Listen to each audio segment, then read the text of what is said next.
They're responsible for the fastest growing area of crime.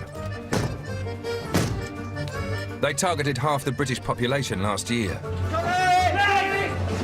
They really came after me. I lost in the region of about £80,000. We're in. But they are very hard to catch. There's no one at home, no one at home. The scam artist knows that there's a sucker born every day. He's just got to find him. Meet the foreign scam artists who are hitting Britain. €50, £50. I don't have any cash on me. No money, miss. It's scam after scam after scam. From the street scammers of Eastern Europe to the West African scammers targeting us online. How do I get this money to you? Bank transfer. Brilliant. We follow the police as they tackle a crime wave. The scammers have got bottle, but I joined this job to catch the baddies. Do you have the checks? And for the first time, we meet the secret citizen army that's fighting back. She's got a fake check. They'll prey on anybody. You're a thief. And that's where we come in. No way! What are you coming here for? What, are you coming for the view, have you? The lad's in the cab. Lad's in the cab.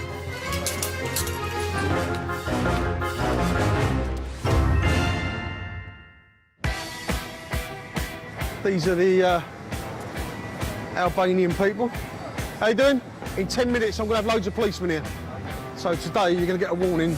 Get you guys off the bridge, yeah? Move them along. London, summer 2013.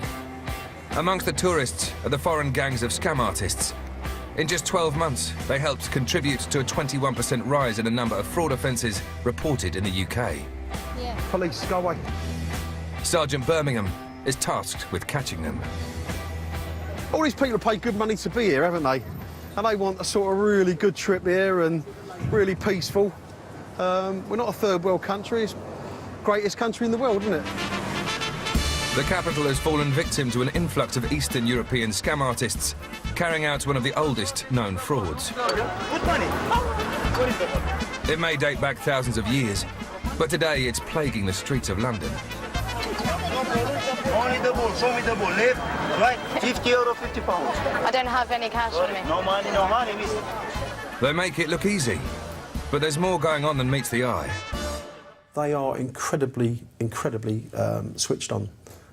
They work as a team. The man running the mat, he's the expert. He's the guy that makes the gang the money. Behind him, he's got minders and he's got someone which will hold his money.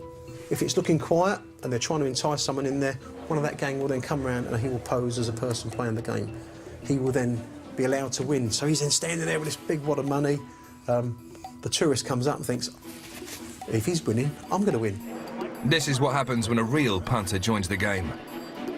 Keep your eye on the ball. Easy. It's the middle one, right? Wrong. Now, watch again. The ball is clearly seen under the middle box. A subtle nudge here, and the ball is palmed into the scammer's right hand, allowing him to slip it under this box. Bang, before they know it, we've had $400, $500, $600 taken off an American on the bridge. Darren Birmingham is planning to hit the gangs hard with a police raid, just as they introduce a new, more devious scam to the streets. It's called the bogus cop. Your bogus policemen, they are the next step up. They are nasty, sinister, spiteful people. This CCTV footage captures the scam in action. A pair of foreign tourists are approached by this man, the stooge. The stooge subtly signals to his colleagues that he's found some victims. Enter two fake plainclothes cops. They convince the couple to hand over their IDs for inspection and, crucially, their bank cards as well. While one bogus cop distracts them, the other pockets a credit card. They then apologise for wasting the couple's time and beat a hasty retreat. Your bogus police officer, there's no morals or there's no integrity in what they do at all. A glimpse of the warrant card and it's like, oh gosh, rabbit in the headlights. Why are they allowed on the streets of London? I don't know. Why are they allowed in our country? I really don't know. This time the couple do spot what has just happened. Thanks to the CCTV evidence, the three-man gang from Romania was arrested and each scammer received a 16-month prison sentence. As you're well aware, we currently have a large increase in activity involving Romanian Eastern European gangs in the Westminster Bridge, stretching right across London into the West End. For Darren, enough is enough. Today, he's planning a major operation to try and clear the bridge of its scam artists once and for all. Our intention, we're going to deter, identify, prosecute and apprehend offenders. Let's show that the Metropolitan Police has some teeth. 2 o'clock, bang on the plot. Let's be right up for it, OK? But catching the scammers is easier said than done. They have travelled throughout Europe and they make their money by deception. They are good, unscrupulous criminals. The international scammer gangs move with the times. And they have a new weapon of choice. One that has defrauded over 250,000 Brits in the past 12 months. The email scam, basically, you're hitting a vast amount of numbers of people very quickly. You can then figure out your 5 to 10 victims. Email scams take many forms. From the extraordinary financial rewards offered in return for a small upfront fee, to the dating scams where an online Romeo targets your cash. Mary was one victim. All in all, over 10 months I lost in the region of about £80,000. Mary met Richie, who claimed to be a businessman in Ghana, and she fell in love. We felt happy, contented with each other's company online. We just sort of clicked and everything fell into place. Then he started asking for some money. The hooks that dragged me in were the fact, I just believed that it was all true.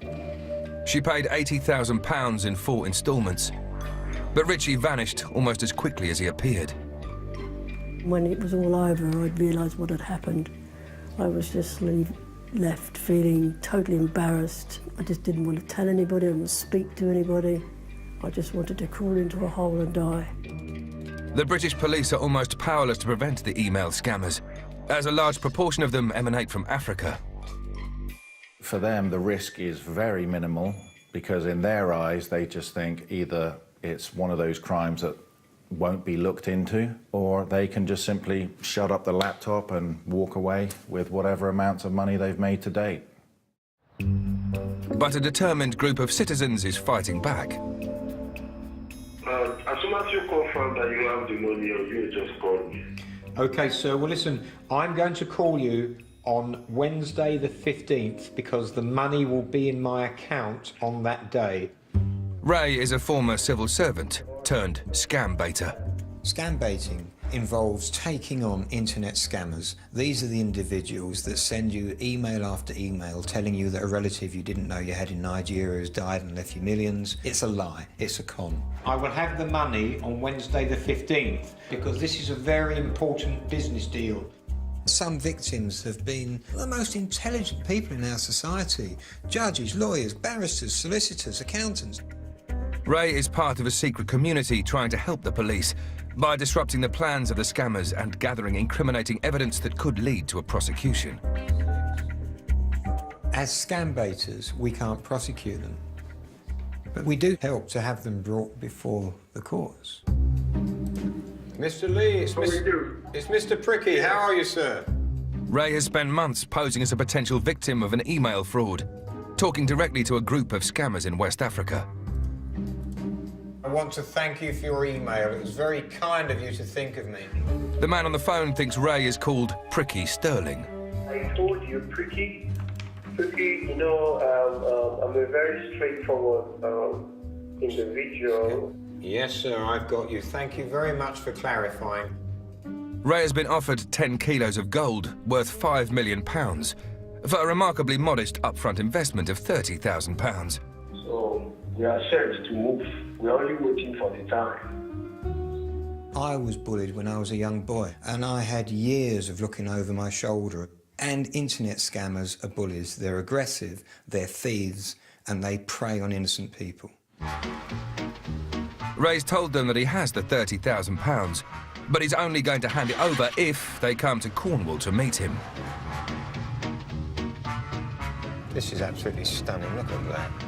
Ray's plan is to disrupt the scammers' operations by wasting their time and money. They never want anyone to travel. It's hassle, it's logistics, and they know that if it doesn't work out, they've lost a lot of money and time.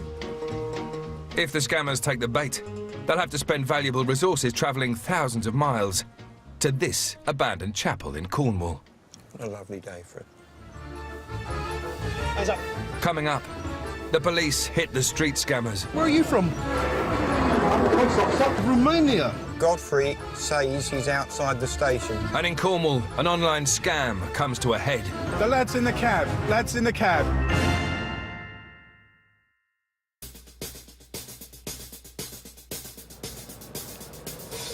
Summer 2013, and Britain is facing a crime wave of fraud. In London, beneath the tourists' gaze, the police have launched a major strike against a gang of street scammers. Matthew, right? On the south side of Westminster Bridge, Sergeant Darren Birmingham is leading a rapid stop search operation. How's up? Stop search it's a great tool. You're telling them, you know, we're here every day because people like you, because we know you and you're always here. You're here to commit a crime and you're scamming people and you're making life difficult for people, and that's not acceptable. Well, you usually speak English. Little. Please speak English because it saves time. My name's Sergeant Birmingham. This man is known to the police for a number of previous gambling offences. Unfortunately, we get crime. Involves a lot of Eastern Europeans involved in theft offences. For that reason, you've been seen loitering around here for some time. I'm going to search you. Do you understand? No, I understand. OK. Well, I'm going to search you. Hands away. You understood that? Thank you very much. On the west side of the bridge, plainclothes officers have spotted a game in progress and prepared to strike.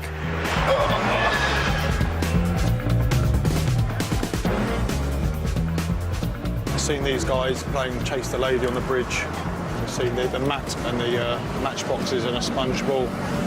This guy is in control of the game, as we call it. He's the main operator. And the gentleman with the cap we've stopped there is one of the goaders that sort of entice members of the public to play by handing over money and winning the game. And when the real tourists play, they always lose because they hide the ball. So finish your cigarette before you get in the van, yeah? No crime. But you don't smoke? No, no smoking. Thank you. It's no good for you. You'll never be able to run away from me. They're not only criminals in our system, they're also really well known in their own country. They come here because the heat's on them wherever they are. They're probably known in Barcelona, they're known in Nice, Paris, wherever that gang is operating, they do get arrested. We do not accept crime in this area. We do not accept crime one little bit. So you're going to be going home, do you understand me? Yes, that's correct, yes. The bridge has been cleared. Around a dozen known criminals were moved on, and the operation led to 2 arrests. There won't be any crime here this afternoon. Then we'll do what policemen should be doing, harassing criminals. That's what it's about. I think I'm going to put it there. They will see it, and they'll go through this kissing gate and avoid this place. In Cornwall, former civil servant Ray is hoping to disrupt the activities of his own gang of scammers by tying up their money and resources. This is a gold scammer. He's bringing a small 5-gram sample of gold for me to assay. He's agreed to do a deal with a group of scam artists. They're offering him £5 million of gold for an upfront fee of £30,000. Ray's only condition: they have to meet him at this remote chapel in Cornwall. If Ray's plan works, the scammers based in Ghana will have to pay for an associate to travel all the way from London to Rame Head to meet him. Oh, Godfrey, how are you? I'm good. I'm at Paddington now. I'll be at Isolate at 5:21. 5:21. It seems that the scammers have taken the bait and are sending a man called Godfrey to pick up the cash. What are you wearing, Godfrey? Yeah, the blazer. Grey blazer. The operation is on. At Plymouth Station, a fellow scam baiter is waiting as lookout. I'm not normally the excitable type, but I would say the tension's mounting with this, and I am looking forward to it. Chris, a former publican, helps the police identify scam artists by tracking down their personal details online. What motivates me is the fact that everyone uses the internet. My mum uses it, she's 65, and she uses it. All my family, friends, I don't want to see them get scammed. We're now past the time that the train is due in, so he's around somewhere. And here is Godfrey, the scam artist's representative. The lad has landed. The lad has landed. Yes, who's speaking, please? Hello, who is it? Hold on. The lad's in the cab. Lad's in the cab. Right in front of us is Rame Head. Out there on the headland, you can see a little dot. That is the chapel. That is where we are going. Rame Head's a bastard to get to. There's no other way to say it. It is a bastard to get to. Godfrey steps out at Rame Head car park. He's ready to offer $5 million in gold for an upfront cash payment of £30,000. When he gets out of the taxi, I'm immediately calculating how much he's spent so far, and I can add that to his rail fare. So I'm totting up the money. Ray is pretending to be a local rambler to encourage Godfrey to walk up to the chapel. Yeah, there's a sign on the gate there. That's the chapel. I'm going up there myself now. I'll take him. That's the chapel, yeah. Yeah, beautiful view. Fantastic. Godfrey's getting nervous. He's a long way from home and there's no sign of his contact, Pricky Sterling, or his money. Come on, come on, come on, come on. Godfrey notices our camera. When it follows him, he realizes he's being watched. Ray and Chris close in. Just coming up to the car park. And prepare to confront the man calling himself Godfrey face to face. You're a scammer. No. Yes, you are. You're a guy man. Godfrey, we know all about you. Guy man means scam artist in scammer slang. You're a guy man. I'm not a guy man. You're a guy man. You're an advanced fee fraud. I'm not a guy man. You are. You're a guy man. Very good. I'm not a guy man. Why did you come here today? I'm not a guy man. Why have you come here?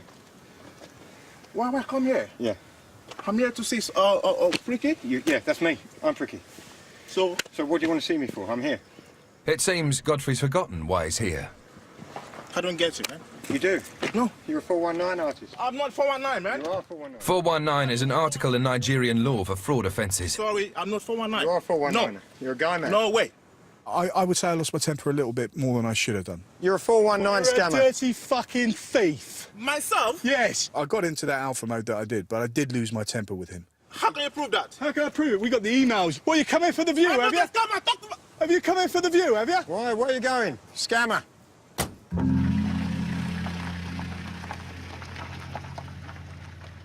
It's all right, mate. You can let me go. Let me go. Godfrey never admitted he was a scam artist. Despite repeated attempts to contact him, he never did explain why he went to Rame Head, or why he was offering £5 million worth of gold for £30,000 in cash. I'm a bit disappointed at myself, to tell the truth. I've lost my temper a bit, and you know I shouldn't have done. I mean, we have to stay within the law. We have to be the good guys. There's no point in doing it if we're going to be the bad guys. I am a bit disappointed with myself, but then it's done. What's done's done.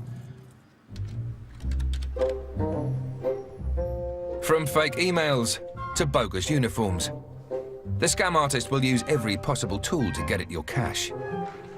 In North London, a police unit are trying to crack down on a fraud that involves a simple telephone call. So successful, it's one of Britain's fastest growing scams. Did you get some milk? This is what really goes on in the CID office. Have you got the milk? Let's have a cup of tea. Don't say that's what I want. There's a saying in the police, if offered a cup of tea or a chance to have a pee, always take it, because you never know when you're going to have another one. DS Shaw and a colleague are on the hunt for gangs operating a new type of phone scam that has cost Britons £2.5 million in just 2 years. Yeah, this is the one where he's got fingerprints on 2 victims, a piece of paper found from 2 victims, one in... It's called courier fraud, and the conmen who use it caught out more than 3,000 victims since 2011. It's true to say that many conmen are quite charismatic, and that's the tool that they use. However, with courier fraud, I think it's quite a bit different. The victims that they're targeting, they're deliberately doing it, are vulnerable. In his 90s. Oh. When you're picking on some of the most vulnerable people in the community and people who've actually worked to get the money that they've got, and they're having that money taken off them by people who've never worked and whose families have never worked, that really is a bit low. It does make you angry. This is how the fraud works. One phone call and a courteous voice is all you need for this sneaky little scam. The scammer calls his victim, telling them he's from the bank and there is a problem with their card. He asks the victim to urgently call the fraud line number on the back. And here's the sneaky bit. The victim hangs up the phone. He then calls back to the bank, but the scammer has never even hung up his end of the line. The fraudster, pretending to be from the bank, now asks the victim to confirm their card number and PIN. Now the scammer just needs the credit card itself. The victim is told that a courier will come and collect his compromised card and that a replacement card will be sent to him. But the credit card is actually delivered to the scammer. Andy Welsh was just one victim. They made me call the number on the back of my bank card, and it didn't get through to the bank. From then on in, I was in a world of trouble. That then led on down the road to giving over much more information and, crucially, all my money. Once the fraudsters had Andy's card and PIN, they emptied his account of £5,500. It's like somebody who would stab you and smile at you at the same time, which I think takes an extra level of kind of malice. In North London, Detective Sergeant Shaw has a courier fraud scammer in his sights. The police. He's hoping to surprise a member of a gang who have made thousands of pounds out of their victims in the past year. Here, two courier fraudsters are on a spending spree in a department store using a victim's credit card. They've bought as many designer clothes as they can carry. The receipt is a full 5 feet long, and in total they've spent £7,000. Many of these nominals fall into the category of gold chains and no-brains. They've got loads of bling. They've made loads and loads of money. I mean, pots of money. How do you do, Mrs. Ruth? We've come for Osama now. Your husband, when I was here last time, promised me faithfully he'd get him to give himself up. I know. It's not the first time DS Shaw's paid a visit to this address. Now, I keep coming here and I keep getting told that he's not here. So where is he? He is not here because I did told him off before when I was not happy, when I heard everything. Mother said to me, he's a good boy, he doesn't steal from me. Well, my argument to that is, well, the Crays were good to their mum as well, weren't they? When did you last see him? Before the day you came. You haven't seen him since we last came? No, I haven't seen. Believe me, I have no reason to say. And Sama's definitely not here? No. Are we okay to go and have a look for him? No, he's not there. No points of going. I'm telling you. No point. No. But you'll pardon me if I don't take your word for it. Can we go and have a look? Thank you. Morning, sir. How are you? Looking for your son as per usual. Well, somebody's not here. He's not here. Because you did promise us that you were going to bring him to us. Yeah, but he's not back yet, sir. So we're just going to check the wardrobes, yeah? Yeah. Definitely not in here. No. You're going to jump out at me and say boo. When he will come, he will go first thing to you. Believe me. But I have heard that before. I don't like making it difficult for you. You don't need but to I have come. to. You don't need I to do come. need to come. I will send him. So you say, but you haven't done it. That's you why I need think to keep coming. I do think that's somebody possible. used him. I'm Okay. telling you, All right. He's a victim. Some children, yeah. Okay. Children used him. Thank you very much. She's a mother, isn't she? And she's going to look after her son. But I think I know when I'm being lied to, and I don't believe that she hasn't been in touch with her son for 6 weeks. Just don't believe that. And I'm hoping that she will get the message to him, because we're not going to stop. Osama's mum never did hand in her boy, but he was eventually arrested a month later and received an 18-month prison sentence for fraud. Coming up, a new scam hits the capital's ticket machines. The scams that people are doing on the ticket machines are the top end of the scamming hierarchy. And Ray and Chris plan their most audacious operation yet. Trafalgar Square was a real challenge. What do you mean, no? She's got a fake check.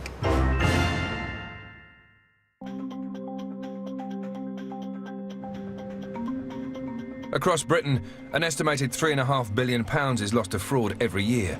And the scams come in all shapes and sizes. I'll let you know how we get on. All right. In North London, the police are dealing with an outbreak of courier fraud. We're going up to West End Lane area, where we think, or we're hoping, a man by the name of maybe, to arrest him for a courier fraud.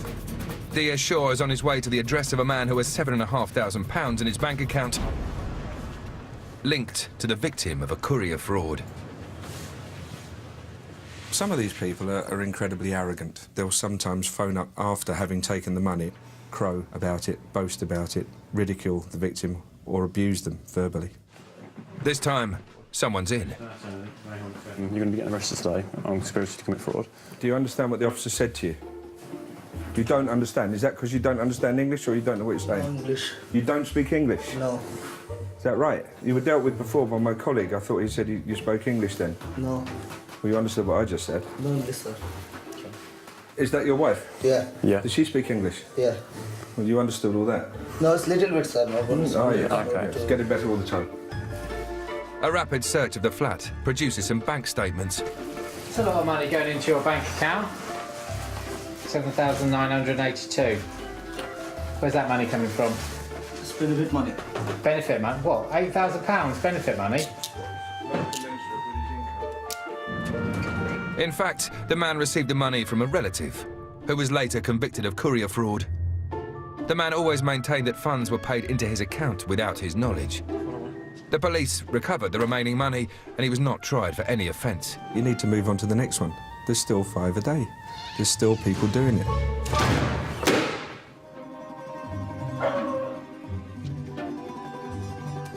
Scam baiters like Chris can't arrest the fraudsters, but they can frustrate them by wasting their time and money.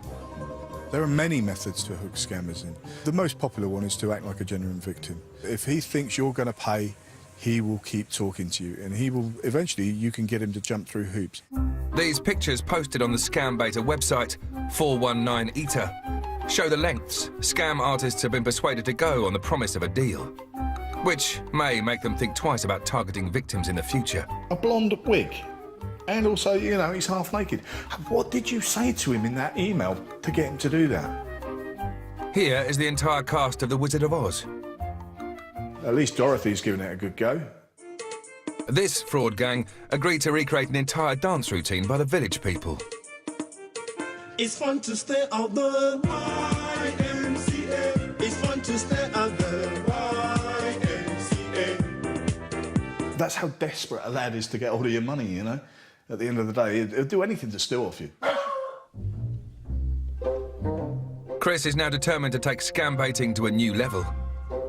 Hello, LJ. He's planning to set a trap for a scam artist in the heart of London and gather incriminating evidence to pass on to the police.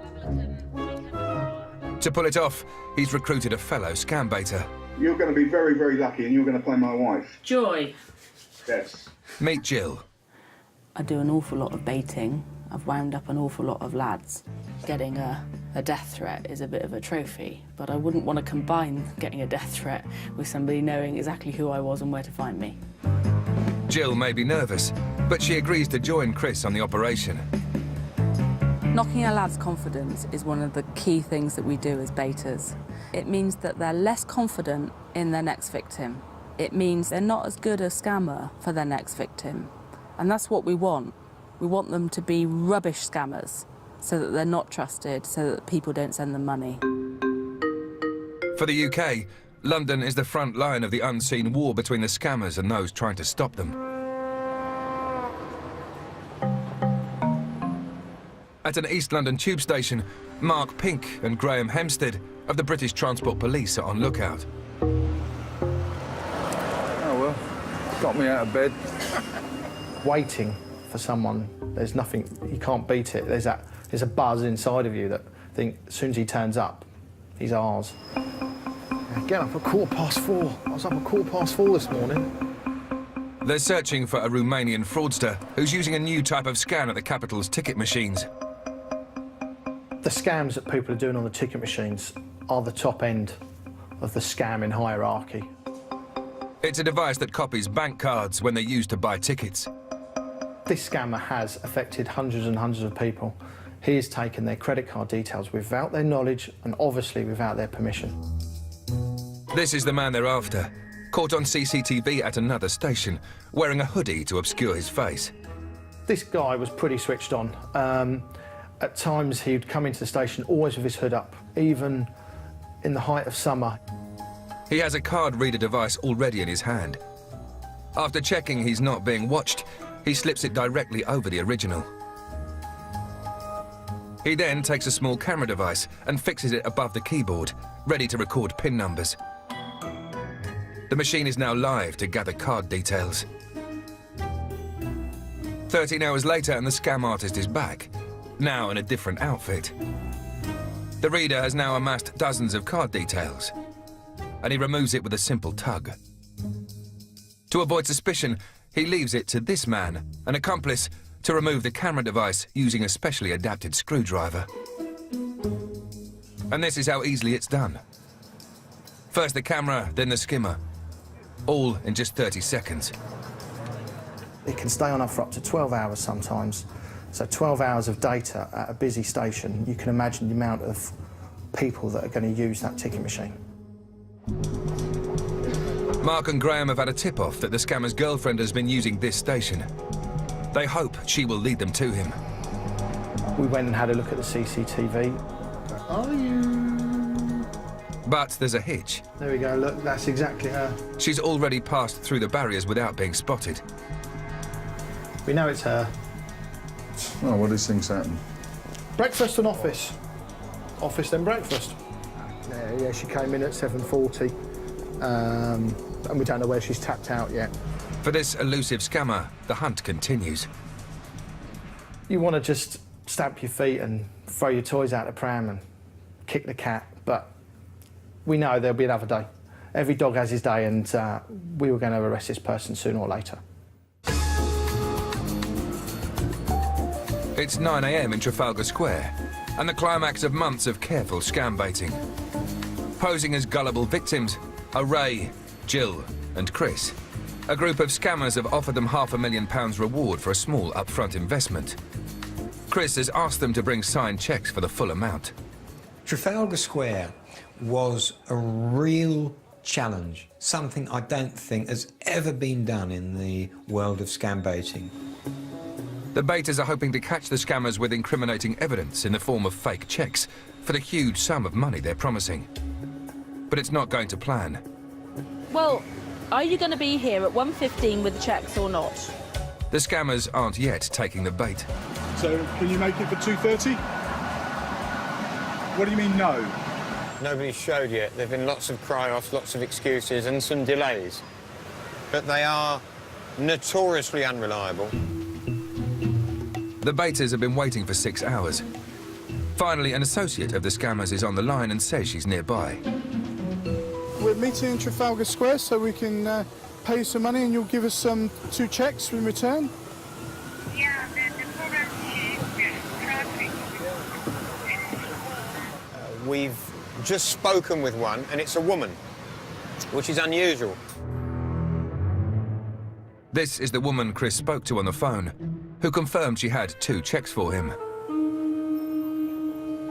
She seems wary, and the scam baiters can't be sure she has the incriminating cheques. Coming up... You Mrs. Milton? I'm Lynette. Lovely... The bait is taken. I got the signal. And across London... I didn't even see the pinhole camera. Mark Pink finally tracks down his man. You get an adrenaline rush. You start rounding the troops up. If he walked past, we'll just nab him.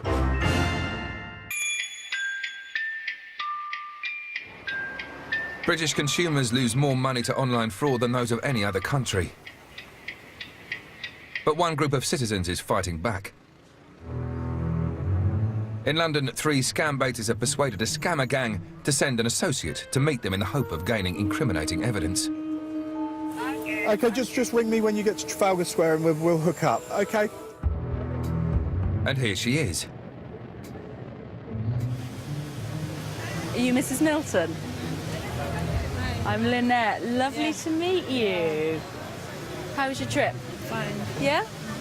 Good. Where did you come from? Very far.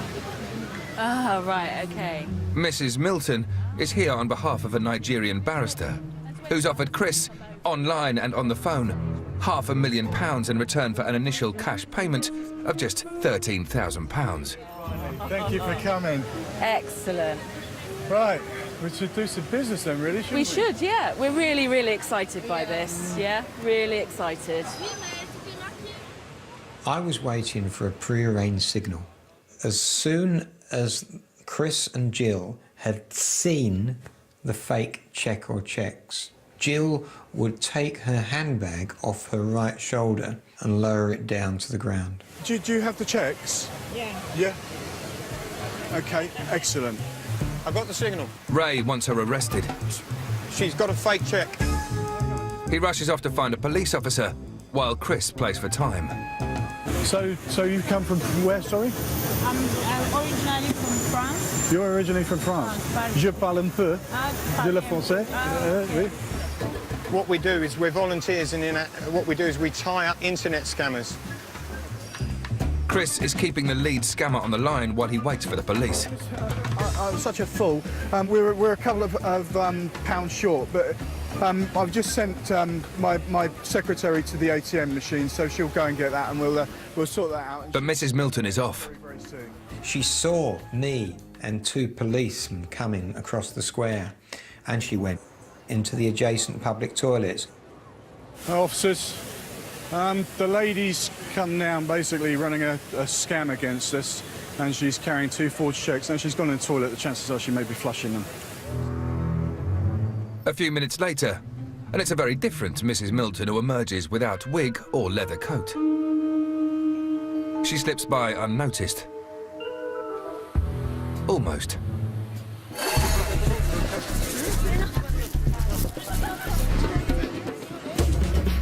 Our producer is the first to catch up with her. We heard the conversation of you on the phone to Chris, saying that you were coming to bring some checks in exchange for some money. It's part of the scam. Do you not know about it? No. We managed to get the police involved. They're not convinced they can do anything. Is she guilty? She's got a wig in her bag. She's here on an alias. She's carrying 2 checks for £250,000 each. Is she guilty? Was Lee Harvey Oswald guilty? A lot of people will say no, but he definitely bloody was. Chris may be convinced, but the £250,000 checks aren't there. The woman who calls herself Janice Milton is let go without being charged. We received a call with a friend today, which he asked me to come here, down here, just to meet somebody and ask the person that if he has money with him. And if the person say yes, so I'm going to give him a call, he will come down. Before she leaves, Mrs. Milton has one last piece of advice. Be careful of scam, be careful.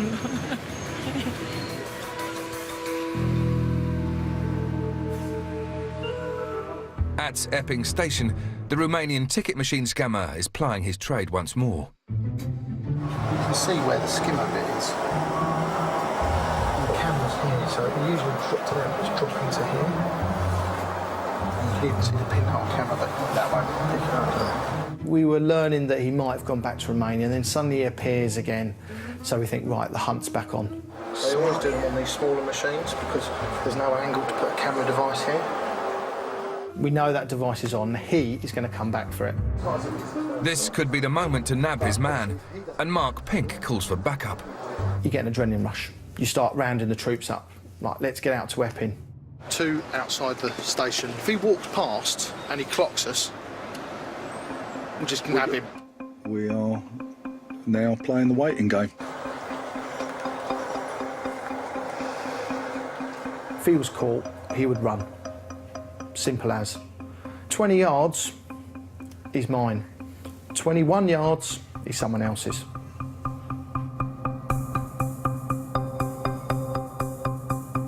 I'm guessing that there's going to be already quite a lot of compromised bank account numbers on that device. Today's news, tomorrow's fish and chicken.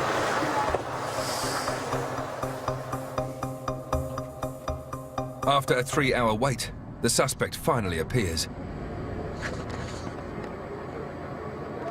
That moment when he arrived and walked past me, and then he turned and looked at the front of the bus stop, and I thought, that's him.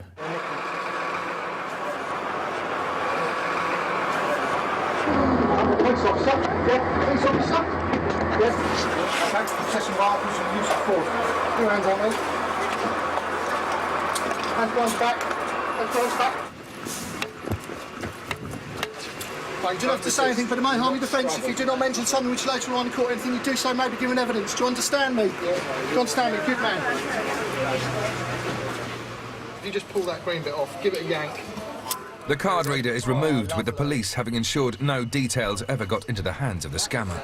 put the card in there, and this bit here will skim the device here, and it will take all the card details off. Simple as that, really. Simple little bit of kit. Job's a good one, isn't it? I'm not finished the tea. All these months of tireless work, looking through CCTV, gaining evidence, going to places to wait for him, you can't beat it. When you're looking at him in the face, he's a goner. That's it. Good lad. If you get into the car, stay this side, all right? It's a good result for the British Transport Police, and across the country other scammers are being caught. From the street operators to those working online. We've got a search warrant to search for stolen property and articles in connection with credit card fraud, OK? The ones who are brash are having pause for thought now because we're seeing some big sentences dished out. But with many of the gangs working from beyond the clutches of British justice, where they can devise ever more devious frauds, we all remain vulnerable to that unsolicited offer. This is how they pay their bills. This is how they feed themselves. There's no morals or there's no integrity in what they do at all. They're going for the weak. What's next for me as a scam baiter? I'm going to continue what I've been doing for the past couple of years, and that's getting scammers to travel up to St Michael's Chapel.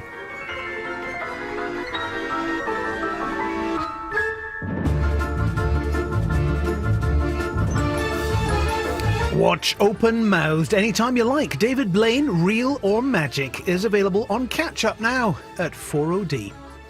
Well, the sole survivor of the original Sigourney Weaver is Ripley, facing a whole new nightmare in James Cameron's high-octane sequel, Aliens. Next.